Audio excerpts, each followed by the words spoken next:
First of all, thanks for being here in my YouTube channel. Welcome to Baba Talks.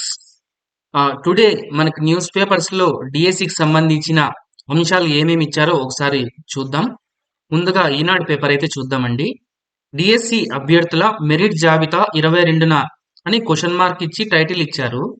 అసలు దీని ఉద్దేశం ఏంటో కూడా అర్థం కావట్లేదు మనకి. సరే ఒకసారి న్యూస్ అయితే చూద్దాం. మెగా డిఎస్సి అభ్యర్థుల మెరిట్ జాబితాను విడుదల చేసేందుకు పాఠశాల విద్యాశాఖ సిద్ధమైంది. ఈ నెల 22న అంటే శుక్రవారం మెరిట్ జాబితాను విడుదల చేయాలని భావిస్తోంది. సబ్జెక్టుల వారీగా, జిల్లాల వారీగా జాబితాను విడుదల చేసి ఆన్లైన్లోని అభ్యర్థులకు అందుబాటులో ఉంచనున్నారు.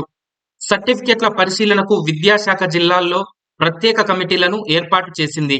కూటమి ప్రభుత్వం 16,347 ఉపాధ్యాయ పోస్టులను భర్తీ చేసేందుకు డిఎస్సి నిర్వహించింది.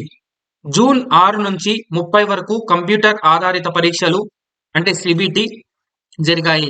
అన్ని పోస్టులకు కలిపి 3,35,401 మంది 5,77,675 దరఖాస్తులు సమర్పించారు. ఉపాధ్యాయ అర్హత పరీక్ష హెట్ మార్కుల సవరణకు గురువారం మధ్యాహ్నం వరకు సమయం అయితే కేటాయించడం జరిగింది.